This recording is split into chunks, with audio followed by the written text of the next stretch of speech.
8 eksperto na ang sumuri sa makinang iyon at lahat sila'y nagsabi ng parehong bagay. Wala na itong pag-asa. Ang tanging solusyon? Palitan ang lahat na aabot sa halos 80,000 reais.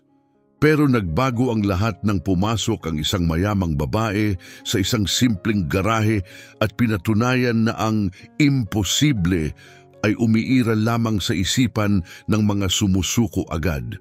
Dumating si Jennifer Reyes sa garahe ng Prestige Motors sakay ng isang tow truck na parang nagdadala ng bangkay para sa autopsy.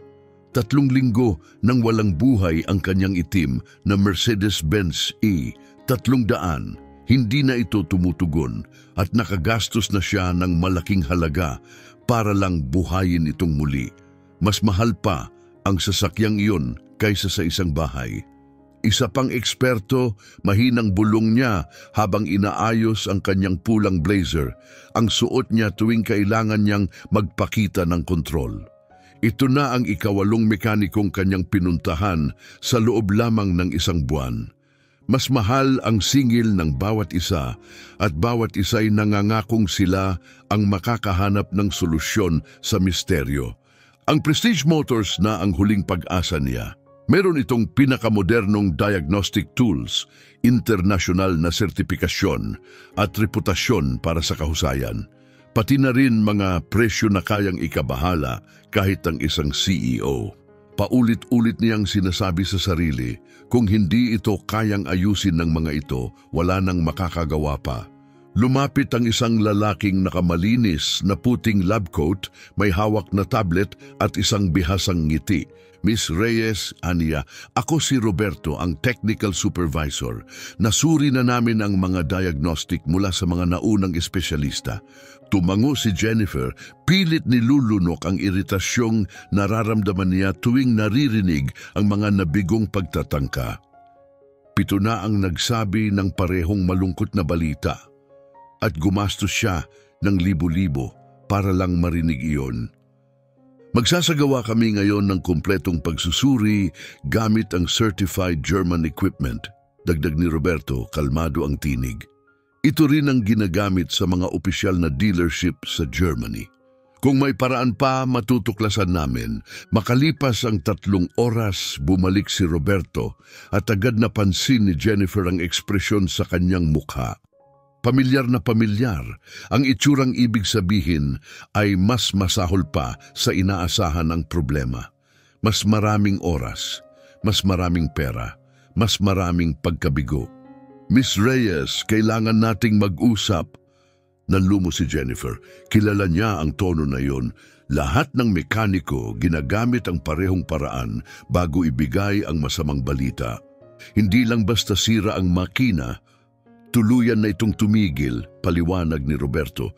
Hindi lang ito mekanikal. May nangyaring internal na problema na nag-trigger ng sunod-sunod na pagkasira. Para maayos ito, kailangan naming bumuo ng panibagong makina mula sa simula. At magkano ang aabutin nun? Tanong ni Jennifer. Handa nang marinig ang masaklap. Napabuntong hininga si Roberto, parang isang hukom na magbibigay ng hatol. Nasa pagitan ng 70 hanggang 80,000 reais at kahit ganoon, hindi pa rin garantisadong babalik ito sa dati. Pumikit si Jennifer, pilit kinakalma ang sarili. Mas mahal pa iyon kaysa kalahati ng kabuuang presyo ng kanyang segundamanong Mercedes. Makakabili na siya ng 1 o 2 pang sasakyan sa halagang iyon. Wala na ba talagang ibang paraan? Ma'am, ginawa na po namin ang lahat. Ginamit namin ang pinakamahusay na teknolohiya. Kumonsulta pa kami sa mga top mechanics sa Sao Paulo via video call. Lahat sila iisa ang sinabi. Umalis si Jennifer sa Prestige Motors, nawasak ang damdamin. At mas kaunti na naman ang pera. 6:00 na ng gabi noon at umuulan sa isang Biyernes. Opisyal na siyang nawalan ng pag-asa. 8 profesional na ang nagdeklara ng kamatayan ng kanyang makina. Nasa loob siya ng kanyang nirentahang kotse. Yun na ang ginagamit niya sa loob ng ilang linggo at muli niyang tinanaw ang Mercedes sa tow truck. Isang maasahang sasakyan dati, makinis, matipid sa gasolina, 60,000 kilometro lang ang tinakbo, laging naalagaan, walang naging problema. Hanggang sa isang araw bigla na lang hindi ito nag-start. Una, may kakaibang tunog, tapos biglang tumigil-tigil ang makina. Sa ikatlong araw, tuluyan nang namatay. Mula noon, naging digmaan na si Jennifer laban sa sasakyang ayaw ng bumangon. Siguro, dapat ko na lang talagang iwan ito, sabi niya sa sarili habang pinapanood ang pagbagsak ng ulan sa windshield. Ang paggastos ng 80,000 reais ng walang katiyakan ay hindi isang matalinong desisyon. Isa siyang praktikal na babae. Siya mismo ang nagpatayo ng kanyang consulting business. Alam niya kung kailan kailangang tumigil, pero sa kaibuturan niya may boses na nagsasabing huwag pa siyang sumuko. Hindi na ito tungkol sa pera. Ito ay tungkol sa isang mas malalim na bagay, ang patunay na ang salitang imposible ay pwedeng labanan. May lohika ang mga makina, at kung may lohika, may solusyon. Kung lahat ng espesyalista ay nabigo, baka hindi makina ang problema. Baka ang tunay na issue ay kung paano sila tumingin sa problema. Kinabukasan ng Sabado, habang umiinom ng kape, tumunog ang telepono ni Jennifer. Tumawag si Teresa, ang personal assistant ni Jennifer, isang taong bihirang makipag-ugnayan tuwing weekend. Pasensya na kung istorbo, Jennifer, pero may naalala lang ako bigla, sabi ni Teresa. Naalala mo si pinsan kong si Lorna. Nagka-problema rin siya sa sasakyan niya nung nakaraang taon. Maraming mekaniko ang nagsabing wala ng pag-asa. Lahat sila sinabing kailangang palitan ng makina. Napayuko si Jennifer interesado. At ano ang ginawa niya?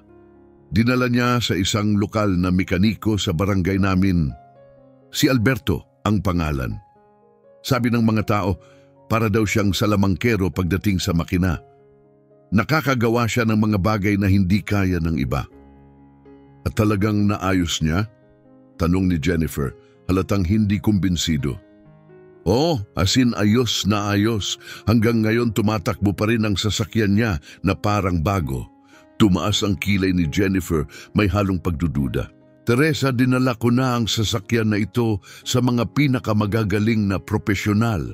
Yung iba, dekada na ang karanasan sa Mercedes. Seryoso ba tayong iisipin na kayang ayusin ito ng isang mekanikong nasa eskinita lang? Alam kong parang kalokohan, pero si Lorna panay ang papuri sa kanya. Sabi niya, hindi daw ito sumusunod sa mga manual. Instinct lang ang gamit niya, parang naiintindihan niya talaga ang makina. Pagkatapos ng tawag, tahimik lang si Jennifer, pinroseso ang ideya, parang walang katuturan, 8 eksperto na ang pinuntahan niya, lahat may mamahaling kagamitan at profesional na kaalaman. At ngayon, iisipin niyang ipagkakatiwala ang kanyang kotse sa mekanikong inirekomenda ng pinsan ng kanyang assistant. Pero sa kabilang banda, ano pa ba ang mawawala sa kanya? Patay na ang kotse, walang silbi, at mukhang hindi naman mangungulekta ng malaking bayad si Alberto para lang tumingin. Kaya, linggo ng hapon, tumawag si Jennifer pabalik kay Teresa para kunin ang contact ni Alberto. Maikli at direkta ang usapan nila ni Alberto, walang pangakong milagro, walang banggit ng high-tech na kagamitan. Kung hindi ko maayos, wala kang babayaran, anya, may kalmadong tono. Pero kung maayos ko, sapat lang ang singil ko. Isang bagong karanasan ito para kay Jennifer. Wala sa 8 naunang mekaniko ang nag-alok ng ganoon. Lahat sila may paunang bayad, kontrata at mahahabang papeles bago pa man galawin ang makina. Pwede ko nang kunin bukas ng umaga, dagdag ni Alberto. Alam mo ba kung saan ang shop ko? Isinulat ni Jennifer ang address at hinanap sa telepono. Kilala niya ang lugar pero hindi pa napuntahan. Medyo mas mababang antas ng komunidad, makikitid na kalsada, simpleng bahay, maliliit na tindahan.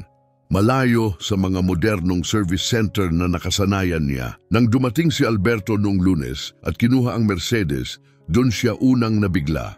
Inaasahan niyang makakita ng lalaking may edad, maruming damit at magaspang na kamay.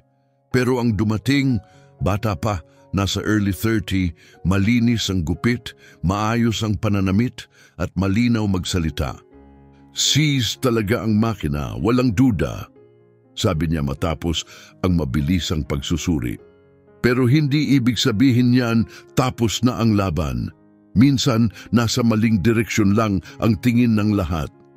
Nakapamiwang si Jennifer, may halong alinlangan. 8 na ang sumuri sa makina. Bawat sulok niyan na-check na. Ngumiti si Alberto, hindi mayabang, kundi tila sanay sa ganitong reaksyon. Oo, naiintindihan ko. Pero bawat mekaniko may kanya-kanyang paraan ng pag-diagnose. Minsan kasi sobrang dependent tayo sa manual at makina. Nakakalimutan nating makinig sa sinasabi ng mismong makina. Habang ikinakabit ni Alberto ang kotse sa tow truck, maingat siyang pinagmamasdan ni Jennifer. Walang pagmamadali, walang arte.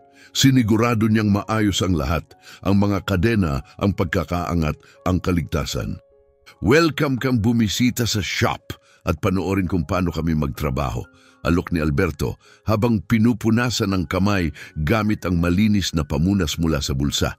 Natigilan si Jennifer, parte ng sarili niya ay interesado. Pero isa pang bahagi, nag-aalinlangan kung sayang lang ba uli ang oras niya. Pero pagkatapos ng isang buwang, puro kabiguan, handa na siyang sumubok ng bago. Sige, sabi niya, susunod ako. Ang biyahe patungo sa workshop ni Alberto ay parang pagpasok sa ibang mundo.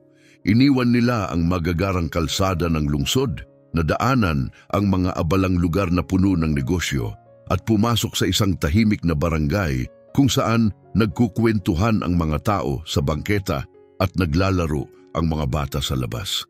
Ang garahe ay maliit pero malinis. May 2 work bays, maayos na nakalagay ang mga gamit sa dingding, at may maliit na opisina sa likod. Walang computer diagnostics, walang diploma sa pader, walang receptionist na nakakurbata, pero may kakaibang aura sa lugar. Isang bagay na bihirang makita, katahimikan, atensyon sa detalye, at tunay na respeto sa sining ng pagkukumpuni. Magsisimula ako sa full check-up, sabi ni Alberto habang maingat niyang inipark ang Mercedes sabay. Minsan, ang mukhang komplikado, simple lang pala at kadalasan ang pinakamaliliit na problema ang pinagmumula ng pinakamalaking aberya. Umupo si Jennifer sa isang simpleng plastic na upuan na inabot ni Alberto mula sa opisina at nanood lang. Sa unang pagkakataon sa loob ng ilang linggo, hindi siya binobomba ng teknikal na salita o malalaking pangako. Pinapanood niya ang isang taong totoong nagtatrabaho, gamit ang kamay, nakatuon, walang pagmamadali. At sa unang pagkakataon mula nang masira ang kanyang sasakyan, nakaramdam siya ng pag-asa. Nagising si Jennifer nung Martes na may kakaibang kaba sa tiyan. Hindi ito takot. Mas parang nerbiyos na nararamdaman mo kapag nasa sangandaan ka ng desisyon at hindi mo alam kung tagumpay o kabiguan ang kasunod ng iyong susunod na hakbang. Tumawag si Alberto kagabi. Sinabi niyang kailangan pa niya ng oras para mas laliman ang pagsusuri sa makina at ilalaan ng buong araw para dito. Kung gusto mong makakita ng progreso, pwede kang dumaan mamayang hapon. Anya sa karaniwan niyang kalmadong tinig, hindi nangako ng milagro, pero hindi rin kailanman nawawalan ng pag-asa. Habang abala sa trabaho sa buong maghapon, madalas bumalik sa isipan ni Jennifer si Alberto. Napansin niya kung gaano ito kaiba sa ibang profesional na nakilala niya. Ang mga naunang mekaniko ay laging may aura ng pagiging superior, gumamit ng komplikadong mga termino parang nasa entablado habang nagpapakitang gilas. Si Alberto naman ay diretso magsalita, parang kausap mo lang ang isang kaibigan. 5:00, nagdesisyon si Jennifer na kanselahin ang huling meeting at tumuloy na sa talyer. Sa oras na iyon, buhay na buhay ang komunidad. Pauwi na ang mga tao mula sa trabaho, naglalaro ang mga bata sa bangketa at kumakalat sa hangin ang amoy ng hapunan. Lubos na kaiba sa matalas at istriktong corporate world na nakasanayan ni Jennifer. Pagdating niya, nakayuko si Alberto sa ilalim ng bukas na hood ng Mercedes. Malalim ang konsentrasyon.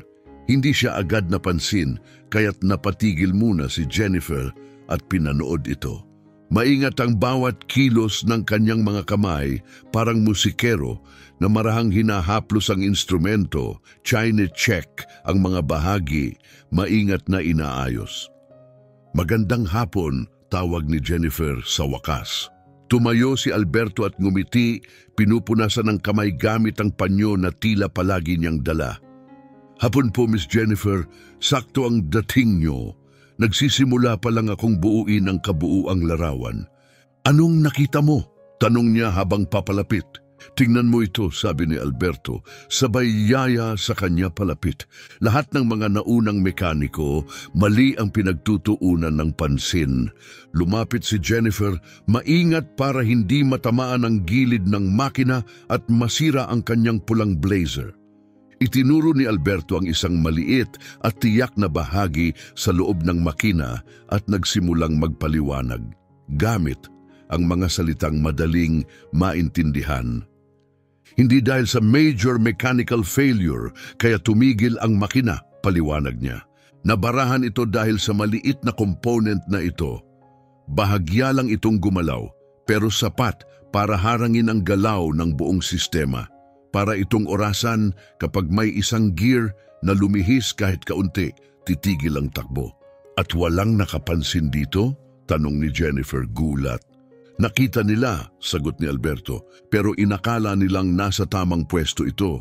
Ang problema, naka-offset lang ito ng kalahating milimetro. Pero iyon lang ang kailangan para malock ang buong makina. Tiningnan ni Jennifer ang maliit na parte. Halos hindi mo mapapansin sa gitna ng komplikadong makina. At bakit ito lumihis? Tanong niya. Inaayos ko pa ang bahagi na yan, sagot ni Alberto. Baka dahil sa vibration o baka may maliit na depekto mula pa sa pabrika. Pero ang importante, nahanap na natin. Habang bumalik si Alberto sa pag-aayos, muling umupo si Jennifer sa plastik na upuan. Pinanood lang niya ito. Tahimik, walang pagmamadali, walang sales talk, walang pressure. Isang lalaking ginagawa lang ang trabaho niya, maingat at may respeto. Ilang minuto ang lumipas, nagsalita si Jennifer. Pwede ba akong magtanong? Siyempre, sagot ni Alberto, hindi tumitingin mula sa makina. Paano ka natutong mag-ayos ng kotse? Nag-aral ka ba sa trade school o engineering? Huminto si Alberto, tumayo at sumandal sa kotse na may banayad at maalalang ngiti. Mahabang kwento yan, Ania. Sa totoo lang, nagsimula ako dahil wala kaming ibang pagpipilian. Lumaki kaming kapos. Wala kaming pambayad sa mekaniko. Kaya kapag nasisira ang sasakyan, ako ang kailangang umayos. At nagawa mong ayusin? Tanong ni Jennifer. Hindi agad, natatawang sagot ni Alberto. Noong una, mas marami pa akong nasira kaysa naayos, pero hindi ako tumigil. Naghahanap ako ng lumang manuals. Binubuksan ko ang mga parte para makita kung paano gumagana. Hanggang sa naramdaman ko, parang naiintindihan ko talaga ang makina. Parang alam ko kung ano ang kulang o mali. Interesado si Jennifer. Nais mo bang mag-aral ng engineering o kumuha ng formal na edukasyon? Bahagyang humina ang ngiti ni Alberto. Oo, tumango siya. Nag-try ako, nag-review, nag-aral para sa exams. Pero nung huling taon ko sa high school, nagkasakit si Papa. Kailangan ng may kumita. Naantala ang kolehiyo. At hindi ka na bumalik? Iba ang naging takbo ng buhay, sagot ni Alberto. Nag-asawa ako, nagkapamilya, binuksan ang talyer na to. Minsan naiisip ko pa rin, pero hindi ako nagsisisi.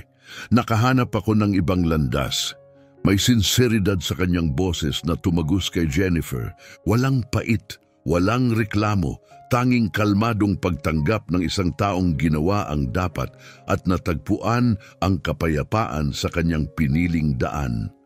Pero masaya ka ba sa ginagawa mo? Tanong ni Jennifer, banayad.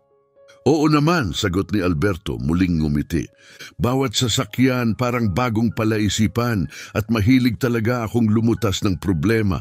Bumalik siya sa trabaho, tahimik, focused, at doon na-realize ni Jennifer kung gaano kakaiba si Alberto.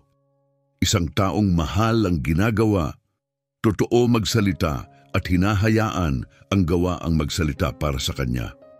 Miss Jennifer, sabi ni Alberto lumingon, pwede rin ba akong magtanong? Sige, sagot niya na curious. Anong trabaho mo? Tanong ni Alberto. May sarili akong consulting firm, sagot ni Jennifer. Tinutulungan namin ang mga kumpanya na ayusin ang kanilang management problems, pahusayin ang proseso nila, mga ganung bagay.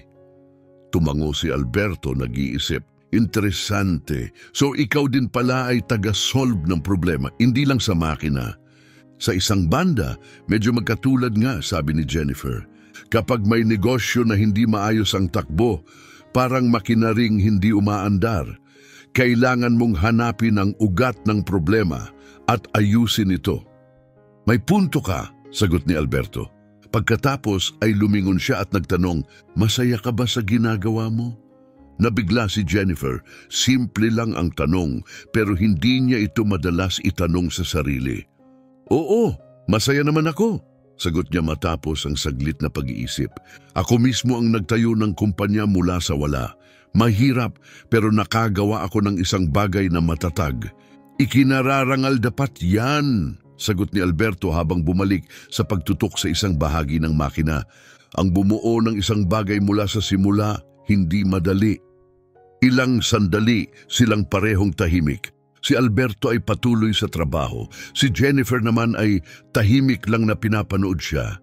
Hindi nakakailang ang katahimikan. Sa halip, ito'y payapa at nakakagaan, malayo sa stress ng corporate life na kanyang nakasanayan. Ayan na, biglang sabi ni Alberto. Napaupo ng tuwid si Jennifer. Anong nakita mo? Itong parte na to lumuwag, paliwanag ni Alberto habang hawak ang isang maliit na piraso ng metal. Ngayon kailangan kong malaman kung bakit ito lumuwag at kung paano ito maibabalik ng tama. Ipinakita niya ang parte. Maliit, hindi kapansin-pansin, pero siya pala ang naging dahilan ng buong problema. Ito lang ang sumira sa lahat. Kailangan ito maipasok ng eksaktong-eksakto. Kapag kahit bahagyang mali ang pwesto, hindi gagalaw ang makina. So ano na ngayon? Kailangan ko munang alamin kung bakit ito gumalaw. Kung ibabalik ko lang ito ng basta-basta, baka maulit lang ang problema. Kinuha ni Alberto ang isang magnifying glass at maingat na sinuri ang parte, hinahanap kung may gas-gas, damage o senyales ng maling paghawak. Lumapit si Jennifer interesado sa matutuklasan niya. Tingnan mo to, sabi ni Alberto habang itinuro ang isang gas-gas. Hindi dapat ito nandito, parang may nagtangkang pilitin ito. Sino naman kaya ang gumawa niyan?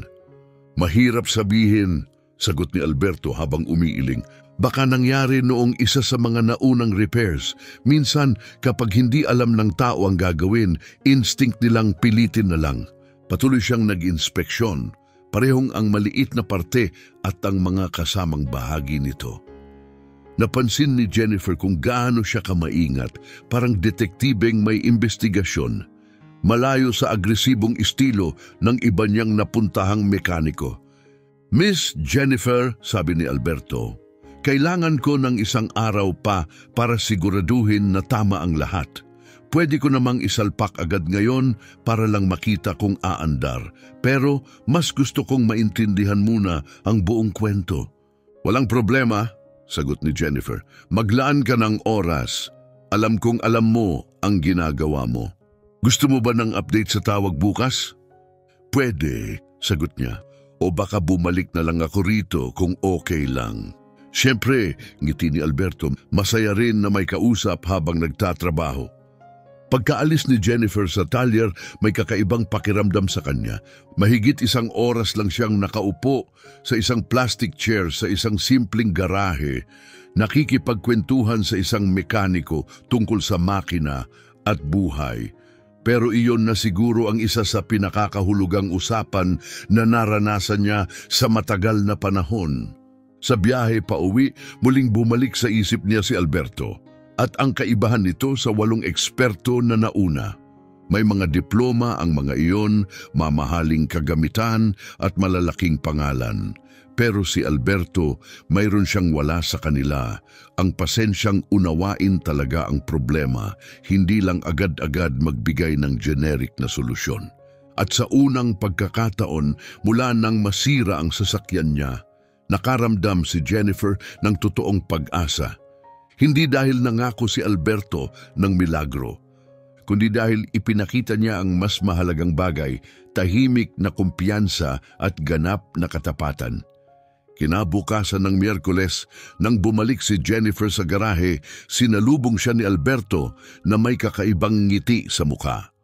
"May magandang balita ba?" tanong ni Jennifer. "Magandang-maganda," sagot ni Alberto. "Nalaman ko na kung ano talaga ang sanhi ng sira at kung paano ito ayusin.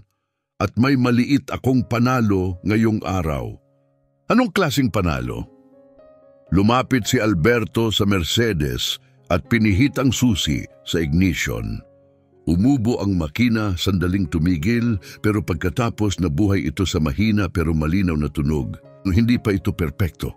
Pero sa unang pagkakataon matapos ang higit 1 buwan, nakarinig ulit ng buhay ang makina. Hindi pa ito 100%, mabilis na dagdag ni Alberto, pero nagigising na siya. "Bukas, aayusin ko ang timpla at babalik na siya sa dati." Lumapit si Jennifer, nanlaki ang mata. Matapos ideklarang patay ng 8 eksperto, nabuhay muli ang kanyang kotse. "Paano mo nagawa yon?" tanong niya, halatang hindi pa rin makapaniwala. Ngumiti si Alberto, may grasa sa kamay. "Pasensya at siguro kaunting katigasan ng ulo." Biro niya, "Hindi ako naniniwala sa patay na makina. Makina lang yan. At lahat ng makina pwedeng ayusin, kailangan lang tingnan sa tamang anggulo." Sa sandaling yon, habang pinapanood ni Jennifer ang kalmado tiyak na kilos ni Alberto, naisip niya ang isang bagay na hindi naintindihan ng kahit isa sa 8 eksperto. Hindi sa komplikado ang makina ang problema. Ang totoong hadlang ay wala ni isa sa kanila ang handang bumagal, lumalim at talagang unawain ito. May taglay na kakaiba si Alberto, isang uri ng matatag na determinasyon na hindi natinag. Huwebes ng umaga, dumaan si Jennifer sa talyer, dala ang 2 tasa ng kape at isang maliit na paper bag na may lamang matamis na tinapay mula sa isang lokal na panaderyang nadaanan niya. Hindi ito mamahalin, pero para sa kanya tama lang na ipakita ang pasasalamat para sa pagsisikap at dedikasyon ni Alberto. 3 araw na sunod-sunod siyang nagtrabaho sa makina ng sasakyan niya. May kasipagan at pasensyang hindi niya nakita sa kahit isa sa 8 espesyalista na nauna. "Magandang umaga," bati ni Jennifer pagpasok. "May dala akong kape." Tumingala si Alberto mula sa makina, abala na agad sa trabaho. "Ayos to, salamat talaga." Nagkaroon sila ng tahimik at simpleng coffee break habang ipinapaliwanag ni Alberto ang mga nadiskubre niya kagabi. Nagpaiwan siya sa talyer hanggang halos 10:00 ng gabi. Nag-aayos at masusing tinitingnan ang bawat bahagi ng makina. "Miss Jennifer," panimulan niya, seryoso ang boses, "may kailangan akong sabihin. Ang sanhi ng problema ng makina mo, hindi ito dahil sa normal na pagkaluma o biglaang sira." "Anong ibig mong sabihin?" tanong ni Jennifer, lumalalim ang interes. Ipinakita ni Alberto ang ilang piyesang inalis niya. Itinuturo ang mga gasgas at marka sa metal. "Hindi dapat may ganito. May gumamit ng maling tools at ginamitan ng puwersa sa mga bahagi na nangangailangan ng presisyon, hindi lakas." Lumapit si Jennifer, sinusuri ang mga bahagyang uka. "Ibig mong sabihin, may nakasira sa makina ko?" Hindi sinasadya, paglilinaw ni Alberto, pero dahil sa kakulangan ng tamang kaalaman. Pinilit nilang ayusin ang problema kahit hindi nila lubos na nauunawaan, at habang sinusubukan nilang ayusin, lalong lumala. "Sino ang gumawa nun?" Tanong ni Jennifer, bagamat parang alam na niya ang sagot. Maaaring kahit sino sa mga naunang tumingin, baka nagsimula sa isa, tapos sinundan ng iba na hindi napansin ang maling ginawa at nagpatuloy ang problema. Naramdaman ni Jennifer ang halo ng frustration at ginhawa. Frustration sa kapabayaan ng iba. Ginhawa sa wakas ay nalaman na niya ang totoo. Pwede pa bang ayusin ang pinsala? Naayos na, sagot ni Alberto habang lumalapit sa Mercedes. Gumana na ng buo ang makina, kailangan na lang ng ilang final tweaks para maging perpekto. Ikinabit niya ang susi at umandar ang makina. Ngayon makinis ang takbo, walang putol, walang alanganin. Ang tunog ay banayad, isang maayos na German machine. Gumana na talaga, bulong ni Jennifer habang lumalapit, hindi lang basta gumagana. Ngiti ni Alberto. Mas maayos pa ngayon kaysa noong dumating ito. May mga in-improve ako habang inaayos. Ilang sandali, nakatayo lang si Jennifer, pinapakinggan ang ritmo ng makina. Halos hindi pa rin siya makapaniwala. 8 eksperto na ang sumuko. Tens of thousands ang halaga ng replacement na pinayo nila. Pero sa loob lang ng 4 na araw, nabuhay ito muli sa kamay ni Alberto. Alberto, magkano ang bayad ko? Tanong niya. Hindi ko pa na-breakdown lahat, sagot nito. May ilang piyesa akong ginamit at ilang araw din ang ginugol pero wala namang masyadong mahal.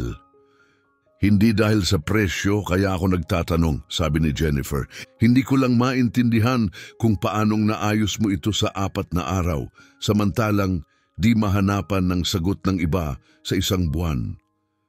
Pinatay ni Alberto ang makina at sumandal sa kotse. Tila nag-iisip. Miss Jennifer, pwede ba akong maging tapat? Sa tingin ko, hindi talaga makina ang problema. Nakunot ang noo ni Jennifer. Ano? Maraming eksperto ang tumingin sa kotse mo. Matalino sila, may training, may karanasan, pero umaasa sila sa manuals, checklists at standard procedures. Kapag may problema na wala sa libro, nagkakandara pa sila. Habang nagsasalita, kalmado lang si Alberto naglilinis ng tools sa gilid. Ako, wala akong manual. Hindi ako dumaan sa formal na training. Natuto ako sa panonood, pag-i-eksperimento at pag-unawa sa lohika ng makina. At paano nababago noon ang paraan ng pag-aayos mo? Ganito, sabi ni Alberto, pag tinitingnan ko ang makina, hindi ako naghahanap ng textbook answer. Pinapakinggan ko kung anong sinasabi ng makina. Nagsasalita ang makina, biro ni Jennifer, bahagyang nakangiti. Tumawa si Alberto, hindi literal, pero oo, sa isang paraan. Bawat makina may sariling ugali. Kapag may mali, may senyales. Ang sikreto ay kung marunong kang makinig at karamihan hindi. Pero ikaw, marunong. Pinag-aralan kong matutong makinig, sagot niya. Sabi ng nanay ko noon, may pakiramdam daw ako sa mga makina. Kapag may nasisira, ako ang gagalaw hanggang magets ko kung anong nangyari. Tumingin si Alberto kay Jennifer, seryoso. Pwede ba akong magsabi ng totoo? Ang makina mo, isa sa mga pinaka-interesanting problema na na-encounter ko. Hindi ito natabunan ng dumi o luma na. Natabunan ito ng maling paghawak. Bawat layer na binuksan ko, may nakatagong problema na naiwan ng ibang tao. Pero sa pinakaugat, simple lang talaga ang issue. Sumandal si Jennifer sa plastik na upuan, pilit iniintindi ang lahat ng sinabi niya. Naisip mo na bang magtrabaho sa mas malaking shop, yung mas kompleto sa kagamitan? Oo, minsan, sagot ni Alberto. May ilang nag-alok na rin pero palagi kong tinatanggihan. Bakit? Kasi sa malalaking shop may kahon ka. Ikaw lang ang taga-preno o taga-suspension. Ako, gusto kong maunawaan ang buong kotse, kung paano konektado ang lahat ng parte. At nagagawa mo yan dito? Oo, dito ako ang bahala sa oras, sa paraan, na ibibigay ko ang sapat na atensyon sa bawat problema. Tumingin si Jennifer sa paligid. Simple lang ang lugar. Walang makintab na gamit, walang showroom vibes. Pero mayroong isang bagay dito na wala sa mga mamahaling garahe. Ang panahon at espasyo para sa maingat at makabuluhang paggawa. Alberto, pwede ba akong mag-alok? Sige lang, may ilang kaibigan akong reklamo sa mga service center nila, mga may mamahaling kotse, imported, na tiyak magugustuhan ang klase ng trabaho mo. Bukas ka ba sa referrals? Nag-isip si Alberto. Depende, sabi niya. Ayokong magsiksik ng masyadong marami, doon nagsisimula ang pagkakamali. Hindi naman volume ang usapan, 1 o 2 kotse lang kada buwan, galing sa mga taong pinahahalagahan ng kalidad at marunong maghintay. Kung ganon, bukas ako, tumango si Alberto. Masarap magtrabaho kapag nirerespeto ka ng kliyente. Sa sandaling iyon, narinig nila ang maingay na makina sa labas. Dumating ang bagong customer, isang lumang Volkswagen Gol na may kalampag sa tambutso. Lumabas si Alberto para salubungin ang driver, isang matandang lalaking taga-barangay. Mr. Alberto, bumalik na naman yung tunog, anya habang bumababa sa kotse. Tingnan natin yan, Mr. Antonio, sagot ni Alberto na may ngiti. Pinanood ni Jennifer habang nakikipag-usap si Alberto sa bagong kliyente at napansin niya ang isang bagay. Ang kanyang tono, pasensya at atensyon ay hindi nagbago. Luxury Mercedes man o lumang Volkswagen, pareho ang pagtrato ni Alberto. May pag-aalaga, may respeto at may tahimik na kahusayan na hindi matuturo sa kahit anong manual. Pareho pa rin ang respeto, pareho pa rin ang tahimik na dedikasyon. Miss Jennifer, sandali lang po ha, sabi ni Alberto. Titingnan ko lang ang kotse ni Mr. Antonio, sandali lang ito. Sige lang, sagot ni Jennifer, nakangiti. Nanatili siyang nakaupo. Pinanood si Alberto na lumapit sa lumang Volkswagen Gol, nakakarating lang. Sa loob lang ng 15 minuto, natukoy na niya ang problema, ipinaliwanag ito ng malinaw kay Mr. Antonio at naayos agad sa mismong oras na iyon. Maluwag lang ang bolt sa tambutso, paliwanag niya. Madaling ayusin. Kaunting adjustment lang. Hayaan mo na akong bayaran ka kahit papaano, giit ng matandang lalaki. Walang kailangan, sagot ni Alberto habang umiiling. Sa susunod na full check-up mo na lang natin isama. Nang umalis na si Mr. Antonio, hindi napigilan ni Jennifer ang mapansin. Inayos mo ang problema pero hindi ka naningil. Madali lang naman yun, sagot ni Alberto. Matagal na naming kliyente si Mr. Antonio. Parang mali namang maningil sa 2 minutong trabaho. Pero oras mo pa rin yun at may halaga ang oras mo. Ngumiti si Alberto banayad. Natutunan ko na ang isang masayang customer ay mas mahalaga kaysa sa madali ang kita. Uwi si Mr. Antonio ngayon at ikukuwento niya sa mga tao kung paanong inayos ko agad ang sira ng walang singil. Mas mahalaga yun kaysa sa 10 reais na pwede kong hingiin. Doon na-realize ni Jennifer, iba ang pananaw ni Alberto sa negosyo kumpara sa karamihan ng mga entrepreneur na kilala niya. Hindi siya naghahabol ng mabilisang kita. Ang focus niya ay sa tiwala, reputasyon at pangmatagalang ugnayan. Hindi ka nag-aral ng business, di ba? Hindi formally, sagot ni Alberto. Dapat siguro nag-aral ka. Mas matalas pa instincts mo kaysa sa ibang kilala kong may business degree. Tumawa si Alberto. Gamit lang ako ng common sense. Tinatrato ko ang mga customer sa paraang gusto kong tratuhin kung ako ang nasa sitwasyon nila. Mas malalim pa diyan, sagot ni Jennifer.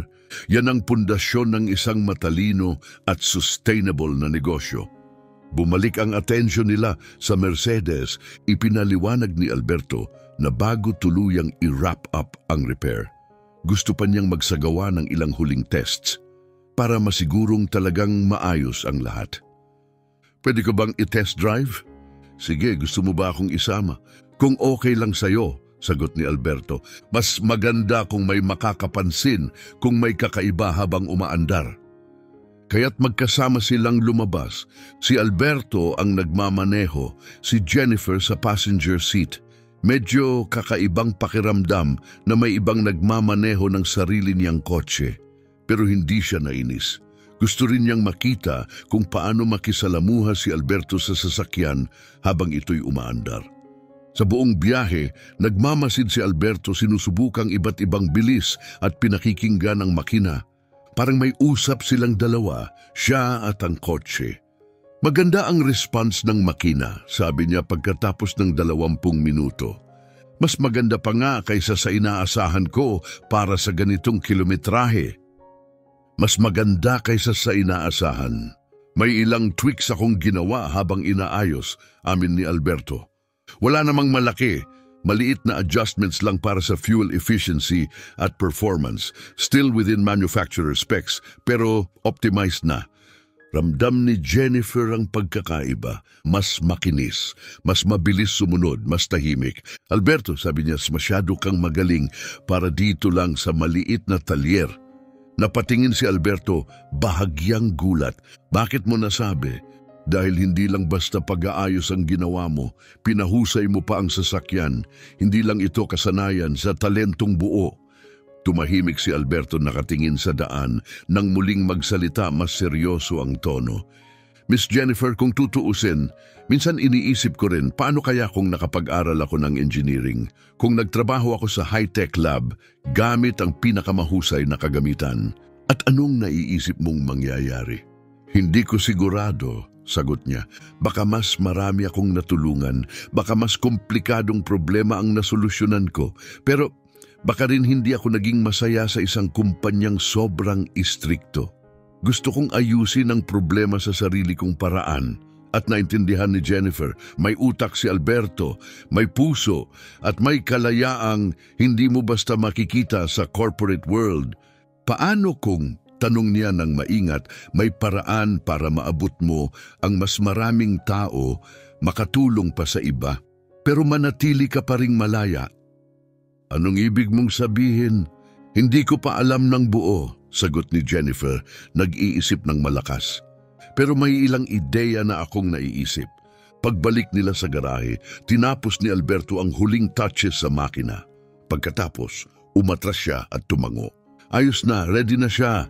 May kakaibang damdamin si Jennifer pagkatapos ng ilang araw ng pagbisita, pag-upo sa plastic chair, pagbabahagi ng kape at kwento, panonood sa kanyang pagtatrabaho, parang may isang kabanata ang natatapos. Magkano ang singil mo? Tanong niya. 300 reais, sagot ni Alberto tila wala lang. May ilang piyesang ginamit, ilang oras na inubos, pero wala namang masyadong mahal. Napahinto si Jennifer, 300. Samantalang ang 8 mekaniko dati, siningil siya ng 5,000 hanggang 10,000 bawat isa para lang sabihing wala ng pag-asa ang makina. At si Alberto na hindi lang nag-ayos kundi pinahusay pa ay 300 lang ang hinihingi.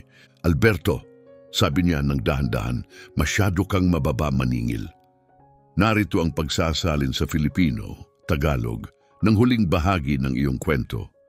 Talaga bang sa tingin mo ganon? Tanong ni Alberto. Oo naman, sagot ni Jennifer.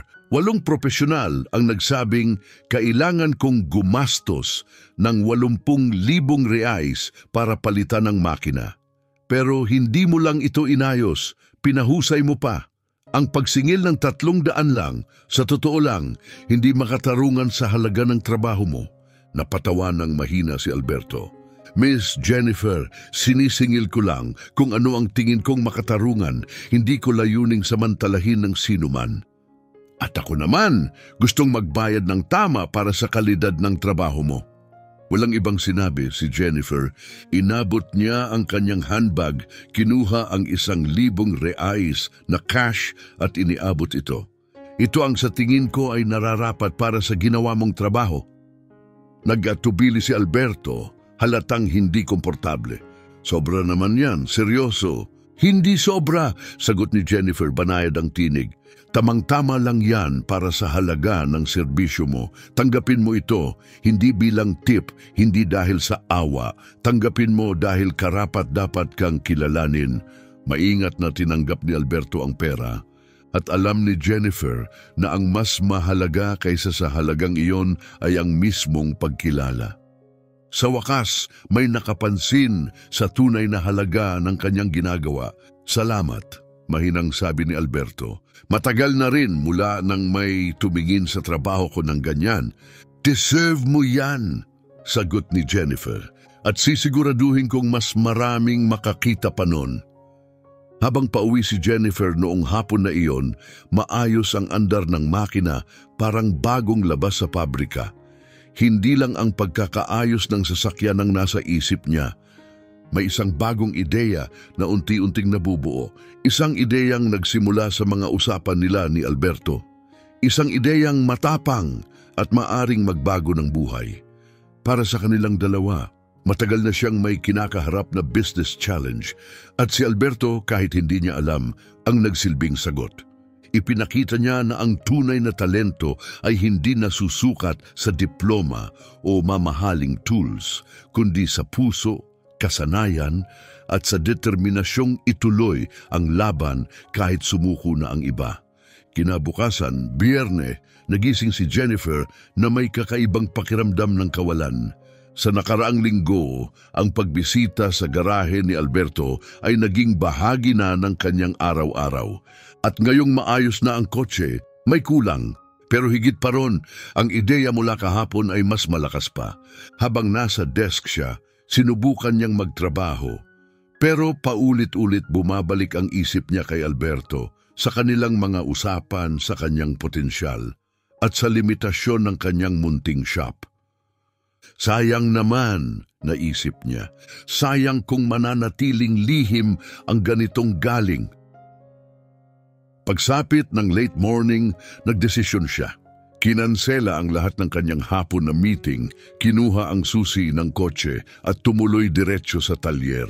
Handa na siyang makipag-usap ng masinsinan, may dala siyang proposisyon at gusto niya itong ipresenta ng maayos. Pagdating niya, abala si Alberto sa isang luma at gamit na Honda motorcycle. Katulad ng dati, lubos ang konsentrasyon, steady ang mga kamay at buo ang atensyon. Na-amaze si Jennifer, pareho pa rin ang trato niya kung luxury car man o lumang motor. Magandang hapon, bati niya, tumingala si Alberto at ngumiti. Magandang hapon, Miss Jennifer. Hindi ko inaasahang darating ka ngayon. May problema ba sa kotse? Wala, maayos na maayos ang takbo, sagot niya. Pero may iba akong gustong pag-usapan. Pinunasan ni Alberto ang mga kamay at ibinigay ang buong atensyon niya. Isang bihirang kakayahan ang tumigil at tunay na makinig. Sige po. Huminga ng malalim si Jennifer. Pinag-isipan niyang mabuti ang mga sasabihin, ngunit ngayon na narito na siya, parang mahirap bigkasin ang panimula. Sinabi mo sa akin noon na gusto mong mag-aral ng engineering, na sana nagkaroon ka ng pagkakataong makagamit ng mas advanced na tools. Oo, sagot ni Alberto. At sinabi mo rin na ayaw mong mawala ang kalayaan mo sa isang malaking kumpanya. Tumango si Alberto interesado. Paano kung sabihin kong may paraan para makuha mo pareho? Bahagyang ikiniling ni Alberto ang ulo. Anong ibig mong sabihin? Umupo si Jennifer sa pamilyar niyang plastic chair na halos parang sariling upuan na niya. May ideya ako at gusto kong pag-isipan mo muna bago ka sumagot. Nakikinig ako.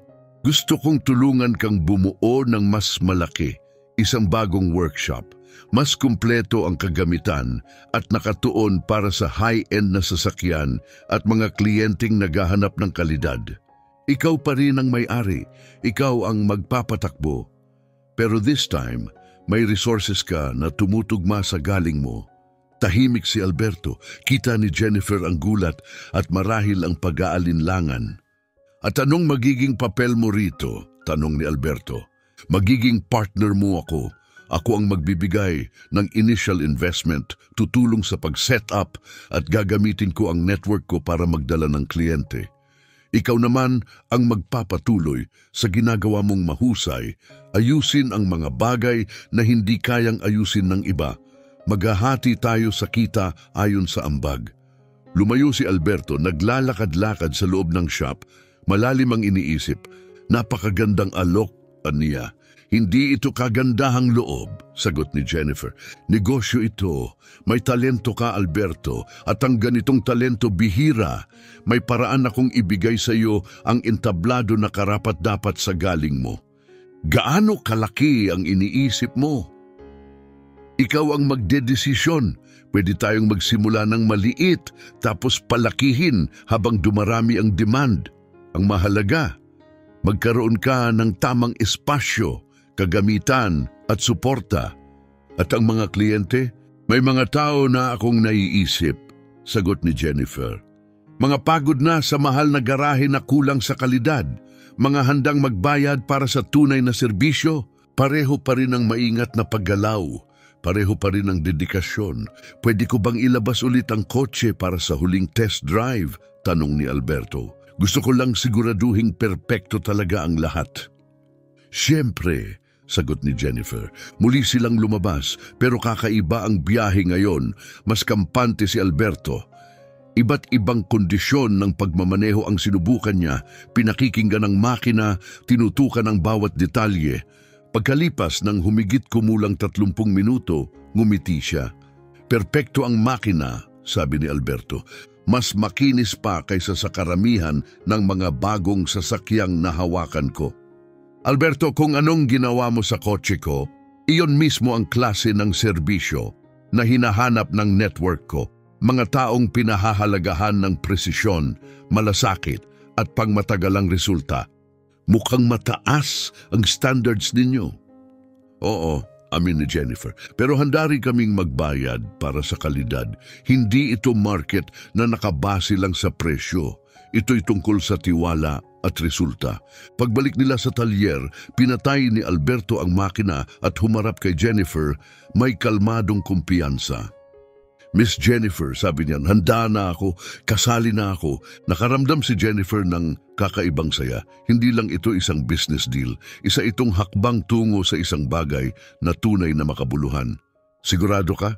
Oo, pero may ilang kondisyon ako. Sige, sabihin mo. Una, hindi tayo kailanman gagamit ng shortcut sa kalidad. Kahit gaano ka busy, walang kompromiso. Sobrang sangayon ako. Pangalawa, ako ang pipili ng team. Yung mga taong kilala ko at pareho ng prinsipyo. Dapat lang. Pangatlo, makatarungang presyo. Hindi ako manloloko, pero ayoko ring mababa masyado. Ganon din ang nasa isip ko. Iniabot ni Alberto ang kamay. Kung ganon, may kasunduan na tayo. Nagkamay sila. At doon naramdaman ni Jennifer ang kalinawan na matagal na niyang hindi naramdaman. Kailan mo gustong simulan ng planning? Tanong niya. Handa ako kahit kailan, pero gusto ko munang tapusin ang mga sasakyang ginagawa ko ngayon. Ayoko nang may naghihintay. Makatarungan yan. Habang ikaw, dagdag ni Jennifer, mag-uumpisa na akong tumingin ng lokasyon, kagamitan at business structure. At kakausapin ko sina Roberto at Carlos, sabi ni Alberto. Gusto kong malaman kung sino talaga ang gustong sumama. Habang papauwi si Jennifer ng hapon na iyon, ibang pakiramdam ang bumalot sa kanya, layunin. Hindi lang ito basta investment, ito ay simula ng isang bagay na makabuluhan. Nang sumapit ang weekend, buong-buo ang atensyon ni Jennifer sa proyekto. Nagsaliksik siya tungkol sa premium auto service market, tumingin ng commercial properties at gumawa ng draft business plan. Buong puso siya at nasisiyahan sa bawat sandali. Lunes ng umaga, tumawag siya kay Alberto. Good morning, kumusta ang weekend mo? Productive, sagot nito. Nakausap ko na sina Roberto at Carlos. Excited sila. Gusto nilang sumali. Ayos ako rin, tumingin na ng mga posibleng lokasyon ng talyer at kagamitan. Gusto mo bang magkita mamaya para pag-usapan lahat? Sige, late afternoon pwede ako. Perfect, pupunta ako sa shop. Ginugol ni Jennifer ang buong araw sa pag-aayos ng mga numero, paghahanap ng suppliers at legal requirements, ang paborito niyang parte ng negosyo. Ang sandaling nabubuo sa realidad ang isang magandang ideya. Hapon na nang dumating siya sa talyer. Naabutan niya si Alberto na tinatapos ang trabaho sa isang Volkswagen Amarok. Gaya ng dati, focus, tahimik at deliberado ang kilos. Malapit na ako, sabi ni Alberto nang mapansin siya. Konting minuto lang. Tumango si Jennifer at umupo sa pamilyar na upuan na ngayon ay parang sariling pwesto na niya. Humanga siya sa kung paano si Alberto hindi kailanman nagmamadali kahit papalubog na ang araw. Steady, tiyak, maingat. Tapos na, sabi ni Alberto, isinasara ang hood at pinupunasan ng kamay. Isa na namang satisfied na customer. Lumipat sila sa maliit na opisina sa likod. May dalang printed notes si Jennifer, listahan ng lokasyon at mga cost estimates. May 3 posibleng lugar para sa bagong shop, panimula niya. Lahat may sapat na espasyo para sa 6 na sasakyan, may opisina at storage. Saan ang mga ito? Una, downtown, malapit sa business district. Pangalawa, sa main road na Matao, maganda ang visibility. Pangatlo, sa upscale residential area, nag-isip si Alberto. Mukhang promising ang downtown, malapit sa mga kliyenteng gusto nating i-target. Pareho tayo ng iniisip, sagot ni Jennifer. Mas mahal nga lang ng kaunti, pero sa tingin ko sulit naman ang return. Nagpatuloy sila sa pag-uusap, layout ng shop, mga tools na kailangang bilhin, at kung paano patatakbuhin ang admin side. Habang tumatagal ang usapan, lalong nagiging totoo ang lahat. Ipinakita ni Alberto ang kahangahangang praktikal na pag-unawa sa kung ano ang kinakailangan para bumuo ng isang dekalidad na auto repair shop. Miss Jennifer, may gusto akong imungkahi. Sige, sabihin mo. Paano kung dahan-dahan muna tayo magsimula? Imbes na buuin agad ang lahat, magrenta muna tayo ng mas maliit na espasyo, subukan ang market at lumago habang tumataas ang demand. Napakasensitibong approach niyan. Mas mababa ang risk sa simula. Tama, at sa ganung paraan matututuhan mong pamahalaan ang mas malaking operasyon ng hindi nasasakripisyo ang kalidad ng serbisyo. Napagtanto ni Jennifer na may likas na pag-iisip sa negosyo si Alberto kahit hindi siya nakapag-aral ng management. Maingat pero may pangarap, realista pero may imahinasyon. Alberto, pagkatapos ng usapan natin ngayon, mas lalo akong kumbinsido na magiging matagumpay ang partnership natin. Excited din ako. Sa unang pagkakataon, pakiramdam ko may tunay akong pagkakataon na lumago bilang profesional. Napagkasunduan nilang bisitahin ang mga posibleng lokasyon sa susunod na linggo at simulan ang pagdedetalye ng partnership. Habang paalis si Jennifer, tinawag siya ni Alberto. Miss Jennifer, salamat! Hindi lang sa oportunidad kundi sa paniniwala mo sa trabaho ko. Alberto, ako dapat ang magpasalamat. Ibinalik mo ang tiwala ko na may mga profesional pa ring gumagawa mula sa puso. 2 linggo ang lumipas at pumirma sila ng lease para sa isang 400 metro kwadrado na warehouse sa Central District ng lungsod. Ito ang perpektong espasyo, mataas ang kisame, maliwanag ang natural light at madaling puntahan ng mga customer. 1 buwan ang ginugol sa pagbabago. Si Alberto mismo ang nag-supervise ng bawat detalye, mula sa electrical installation hanggang pagpipintura ng pader. Si Jennifer naman ang nag-asikaso ng lahat ng papeles at pakikipag-ugnayan sa mga equipment suppliers. Mas maganda pa ito kaysa sa inaasahan ko, sabi ni Alberto habang pinapanood ang pag-install ng mga bagong kagamitan. Isang state-of-the-art hydraulic lift, computerized diagnostic machines at precision tools mula sa abroad. Deserve mong magtrabaho gamit ang pinakamahusay, sagot ni Jennifer. At deserve ng mga kliyente natin ang pinakamahusay na serbisyo. Isinama sina Roberto at Carlos bilang minority partners, bawat isa'y may kanya-kanyang expertise. Si Roberto ay eksperto sa brake at suspension systems. Si Carlos ay bihasa sa electronic fuel injection at air conditioning. 4 na tayo ngayon, sabi ni Alberto sa araw ng opisyal na pagbubukas. 4 na profesional na may iisang layunin ang gumawa ng pinakamahusay na trabaho.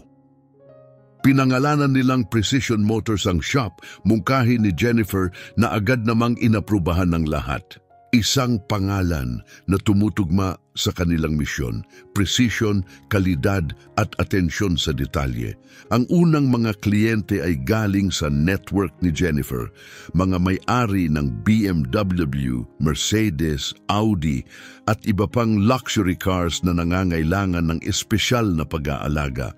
At mula unang araw, naging malinaw na handa na si Alberto at ang kanyang team sa hamon. Hindi pa ganito kaganda ang takbo ng kotse ko, sabi ng may-ari ng isang BMW X5 na nabigo ng ipaayos sa 3 ibang talyer bago sa kanila. Pagkalipas ng 6 na buwan, may waiting list na sila.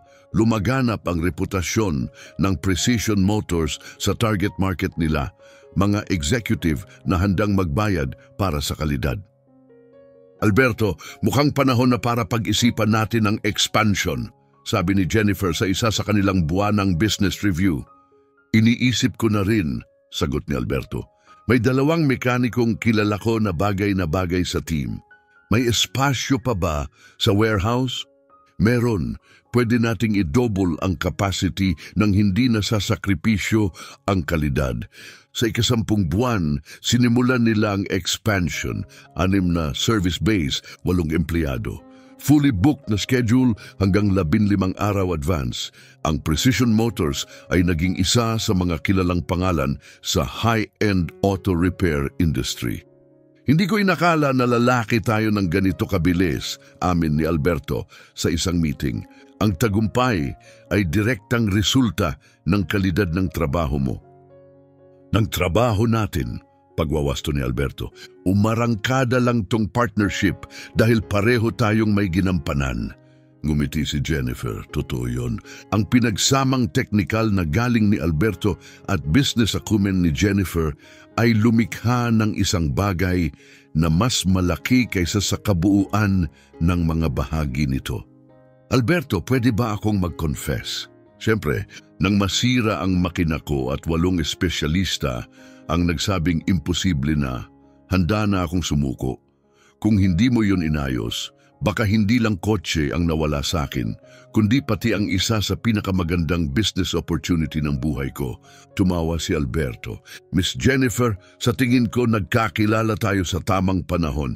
Kailangan mo ng taong aayusin ang makina mo. Ako naman, kailangan ng taong maniniwala sa kakayahan ko. At ngayon may matatag tayong negosyo, masaya ang mga kliyente at may potensyal pa tayong lumago. Sa labas ng Precision Motors, abala ang negosyo. Mga luxury cars ang papasok at palabas. Masasayang customer, masisipag na empleyado, may pagmamalaki sa ginagawa.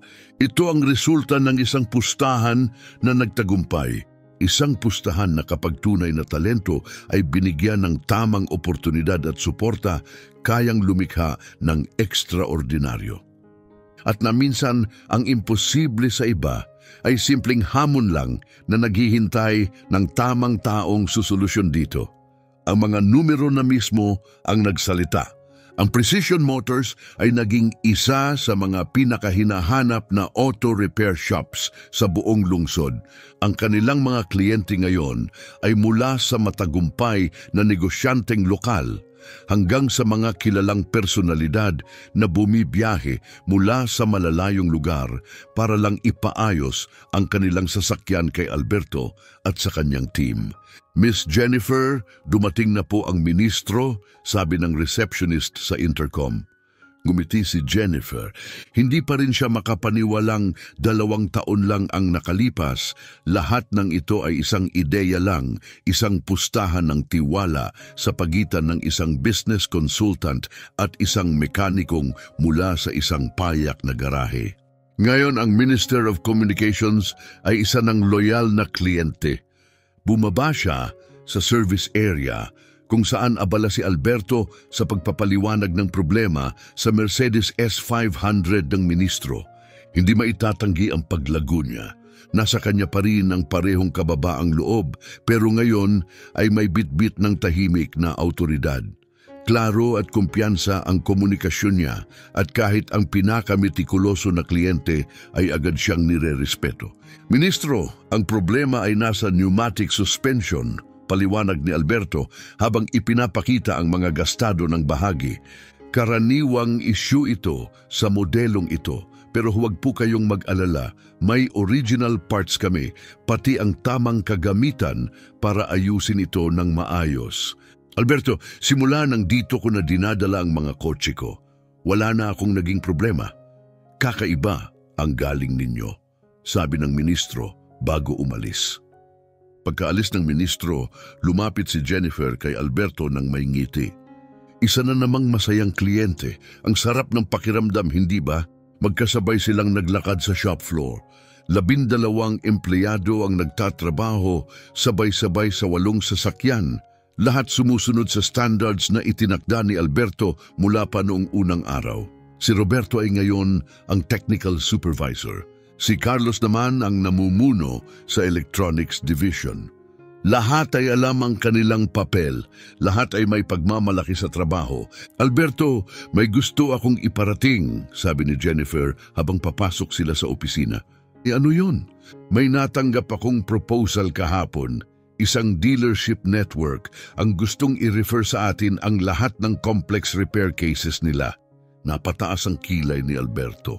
Paano ang magiging sistema? Ipapadala nila rito ang mga hindi kaya ng standard service shops nila. Official collaboration ito at may konting exclusivity clause, lalo na sa mga luxury brands. Tumigil si Alberto, nag-iisip. Naalala mo ba ang sinabi mo nung nagsisimula tayo? Tanong niya. Sinabi kong may halaga ang kakayahan mong lutasin ang imposibleng problema, lalo na kung tama ang merkado. Tama ka, sagot ni Alberto. Pero sa nakaraang 2 taon, may natutunan pa ako. Hindi pera ang nagpapagana sa akin. Ang tunay na nagbibigay ng sigla sa akin ay ang hamon. Ang buhayin ang patay na makina. Ngumiti si Jennifer. Ganoon pa rin si Alberto. Kahit gaano na sila kalaki, nagniningning pa rin siya kapag may misteryong makina siyang kailangang ayusin. So tatanggapin ba natin ang proposal? Oo, pero may isang kondisyon. Mananatili tayong independent. Tayo ang pipili ng trabaho. Hindi tayo magiging extension lang ng sistema nila. Biglang pumasok si Carlos. Alberto, tapos na ang Porsche issue. May short 2 sentimetro lang ng exposed wire, pero buong system ang naapektuhan. Galing! Isa na namang panalo, sagot ni Alberto. Pagkaalis ni Carlos, muling humarap si Jennifer. Tunay ngang pinipili mong ayusin ang mga problema na ayaw ng iba.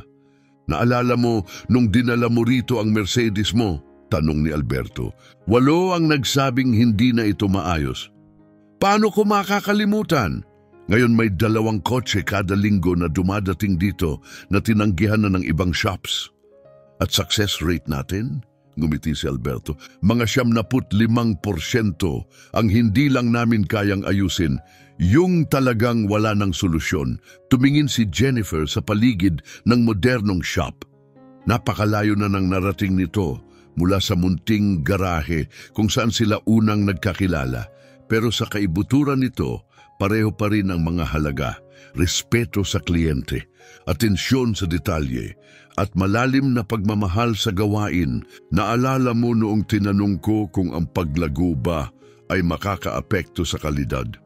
Oo, sagot ni Alberto. Ano na ang sagot mo ngayon? Tumingin siya sa paligid, sa team, sa mga kagamitan, sa mga kliyenteng papasok-labas. Sa tingin ko ang paglago ay hindi kailangang maging dahilan ng pagkawala ng sarili mo, sabi niya. Ang ibig sabihin nito ay palawakin ang mga bagay na gumagana. Dati, ako lang ang maipagmamalaki ko. Ngayon, kaya kong tumayo sa likod ng kalidad ng 12 tao. Para bang may 12 bersyon na ako dito. Doon, napagtanto ni Jennifer, hindi na lang mekaniko si Alberto, isa na siyang tunay na leader. Anong susunod para sa'yo? Tanong niya. Sumandal si Alberto sa bench, nag-iisip. May ilang ideya ako, sagot niya. Una, gusto kong magtayo ng training center para maturuan ng ibang mekaniko ng prinsipyo natin dito. Isang paaralan? Tama, isang lugar kung saan itinuturo ang quality first thinking. Walang shortcut, walang gimmick, tapat na trabaho lang. At ang iba mo pang ideya, may ilang tools akong dinevelop sa shop sa pagdaan ng panahon. Simple lang pero napaka-epektibo. Sa tingin ko makakatulong ito sa ibang mekaniko. Namangha si Jennifer, hindi lang negosyo ang iniisip ni Alberto, kundi pati ang pagbibigay ng ambag sa industriya. Nagbago ka na, Alberto. Paanong nagbago? Nung una kitang makilala, isa kang mekanikong may galing. Ngayon, isa kang visionary business owner na nagkataong mahusay pa ring mag-ayos ng makina. Tumawa si Alberto. Hindi, Miss Jennifer. Isa pa rin akong mekaniko na natutong magpatakbo ng negosyo. Pero ang puso ko, nasa makina pa rin. Habang lumulubog ang araw, nagsimulang magpahinga ang shop. Mga tools ay ibinalik, mga makina ay tinakpan, mga empleyado nagpaalam. Sa loob ng opisina, magkasamang inu-review ni Alberto at Jennifer ang schedule para sa susunod na buwan. Fully booked. May mga bagong inquiries araw-araw. Muling tumingin si Jennifer sa kanya. Alberto, pwede ba kitang pasalamatan sa isang bagay? Para saan? Sa pagtuturo sa akin na minsan ang pinakamatalinong solusyon ay hindi laging halata o mahal. Ngumiti si Alberto. Hayaan mo ako rin. Para saan? Sa pagbibigay mo sa akin ng pagkakataong patunayan ang sarili ko. Karamihan, hindi tumitingin lampas sa pagiging neighborhood mechanic. Hindi ka mahirap mapansin, Alberto, sabi ni Jennifer. Ang ginawa ko lang ay kilalanin ang halagang matagal nang nandyan. Tahimik silang naupo, nakatingin sa labas ng bintana. Ang dating sirang makina, ngayon ay naging isa sa pinakarespetadong negosyo sa lungsod. Miss Jennifer, wika ni Alberto sa huli. Kung may nagsabi sa akin ng kwentong ito 2 taon na ang nakaraan, tatawanan ko lang siguro. Bakit? Kasi parang pelikula. Isang mekanikong galing sa simpleng lugar nakipag-partner sa isang businesswoman at sabay silang lumikha ng isang bagay na kahanga-hanga. Tumawa rin si Jennifer. Pero nangyari ito dahil 2 taong nagtiwala sa isang kotse, sa isa't isa at sa posibilidad ng isang mas maganda. Lumapit si Alberto sa bintana, tahimik na pinanood ang katahimikan ng workshop. At sa katahimikang yon, pareho nilang alam ang totoo. Minsan, ang akala mong katapusan ay simula pala ng isang bagay na ekstraordinaryo. Alam mo kung ano ang pinakaipinagmamalaki ko sa buong paglalakbay na to? Tanong ni Alberto. Ano yon? Sagot ni Jennifer. Hindi ang pera, hindi rin ang pagkilala, hindi rin ang mga kilalang kliyente. Ano? Ito, na araw-araw, nakakahanap tayo ng solusyon sa mga problemang binitiwan na ng iba. At sa tuwing umaalis ang isang tao mula sa shop na ito, hindi lang sila umaalis na may maayos na kotse. Umaalis silang may kumpiyansa na may mga tao pa ring may pagmamalasakit. Mga taong proud sa trabaho nila. May malalim na emosyon na gumalaw sa loob ni Jennifer. Yun mismo ang nakita niya kay Alberto mula pa noong umpisa. Hindi lang teknikal na talino kundi tunay na passion. Magkasama nilang isinara ang shop. Maingat na inilock ni Alberto ang mga pinto gaya ng palagi niyang ginagawa. Sa labas, saglit silang huminto sa harap ng karatula sa taas ng pasukan. Precision Motors, Specialized Workshop. Magandang sign, biro ni Jennifer may ngiti. Oo nga, tango ni Alberto. Pero ang sign ay hindi ang nagdedepina sa isang workshop. Ano kung ganun? Ang mga taong nasa loob, ang paraan nila sa bawat trabaho, ang pagmamataas nilang gawin ito ng tama. Binuksan ni Jennifer ang pinto ng kanyang Mercedes. Agad umandar ang makina, malinis, mahinahon, eksakto. Isang tunog na ngayon ay ikinakabit niya sa mga kamay ni Alberto. Salamat sa lahat, Albert. Umiling si Alberto. Hindi, salamat sa iyo, Miss Jennifer, sa pagtitiwala kung ano ang pwede kong maging. Habang umaalis siya sa gabi, sumulyap si Jennifer sa rearview mirror at hindi lang shop ang nakita niya, may nakita siyang mas malalim. Isang patunay na kapag ang talento ay binigyan ng tamang pagkakataon, kapag ang determinasyon ay nakatagpo ng tiwala, may mga bagay na nangyayari na tila imposible. Isang paalala na ang salitang imposible ay madalas naghihintay lang ng tamang tao para patunayan ang kabaligtaran. Dahil mula pa sa simula, ang totoo ay hindi kailanman imposibleng ayusin ang makina. Ang totoo, naghihintay lang ito sa taong marunong makinig. Katapusan,